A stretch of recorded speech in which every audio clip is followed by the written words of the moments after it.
नमस्कार दोस्तों, स्वागत करते हैं एक बार फिर से आप सभी का आपके अपने YouTube चैनल पे। और आज हम यहाँ पर जानने वाले हैं कि हमारे जो 11 मार्च को हेयरिंग हुई थी सुप्रीम कोर्ट में, उनमें क्या जो है अभी तक औपचारिक रूप से जो बातें हैं वो निकल कर आ रही है। इसी वीडियो में आपको पूरा डिटेल शेयर करने वाला हूं और मैं आपको बताऊंगा कि जो ये ऑनलाइन गेमिंग बिल को लेकर गवर्नमेंट इतना डिले कर रही, इसके पीछे कारण क्या है, वजह क्या है।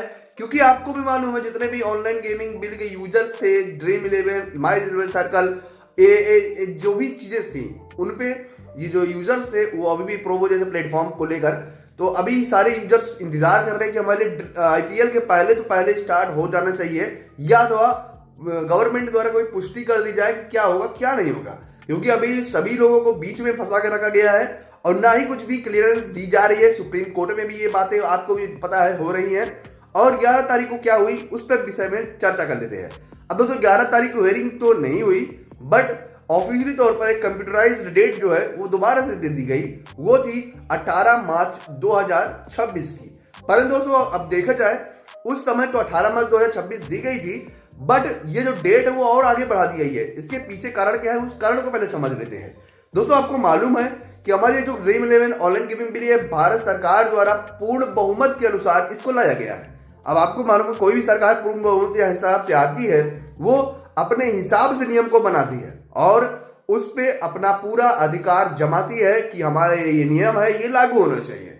तो ऐसे में ये चीजें हो रही है और इसी बीच सभी गवर्नमेंट या तो इसके विपक्षी लोग भी इसमें फंस चुके हैं, क्योंकि इस पे बहुत ज्यादा वो विचार और इस पे बहुत ज्यादा बहस नहीं कर सकते, क्योंकि उनके खुद ही लोकसभा में उनके जो लोग हैं उन पे बहुत ज्यादा लोग हो चुके हैं। तो ऐसे में उनका खुद की बहुमत है, तो ऐसे में वो चाहे जो भी नियम बना सकते हैं। फिलहाल तो नियम तो बना है बट अभी तक लागू नहीं हुआ है। समझ समझिए कि नियम लागू हो चुका है। तो ऐसे में गवर्नमेंट को तो यहाँ पर कहीं ना कहीं समझना चाहिए और सुप्रीम कोर्ट भी यहाँ पर समझना चाहिए कि गवर्नमेंट ने अभी तक नियम लागू नहीं किया है, तो इन चीजों को शुरू कर दिया जाए। यानी कुछ रिस्ट्रिक्शन लगा के, कुछ उसमें पाबंदी करके इस चीजों को दोबारा से शुरू कर दी जाए, जिससे कुछ लोगों का जो है गेम वो चलता रहे। यानी कि जितना पैसे पहले लगा दे तो उतना नहीं, बट अब लिमिटेशन में काम किया जाए। बट दोस्तों यहाँ पर जो इसी सभी चीजों को लेकर गवर्नमेंट या तो क्या सुप्रीम कोर्ट, सब एक ही चीजें हैं, ये सब डिले कर रही है बातों को। आगे कोई भी सुनवाई नहीं हो रही है और उसके सुनवाई के बगैर ही एक डेट दी जा रही है। तो ऐसे में जो डेट निकल कर आई वो 18 मार्च थी, बट अब जो पेपराइज्ड डेट हमें देखने को मिल रही वो 18 अप्रैल हो चुकी है। यानी कि एक महीने का फेरबदल अपने आप ही अंदर हो गया।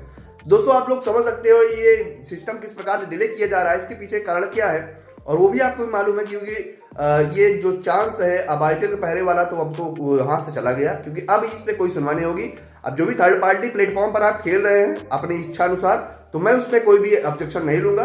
पर मेरी जहां तक सलाह है दोस्तों, उन सभी प्लेटफॉर्म से खेलने से आपके बैंक अकाउंट को भी प्रॉब्लम हो सकती है, आपका बैंक अकाउंट भी फ्रीज हो सकता है। और अगर बात करें बैंक अकाउंट चैन के बारे में, तो अगर आप एक बैंक से दूसरे बैंक अकाउंट में तुरंत पैसे ट्रांसफर कर देते हैं तो ये वाला बैंक फ्रीज तो होगा ही, आपको दूसरे वाला भी फ्रीज हो जाएगा। तो मेरा जो एक्सपीरियंस है उसी हिसाब से मैं आपको बताऊंगा।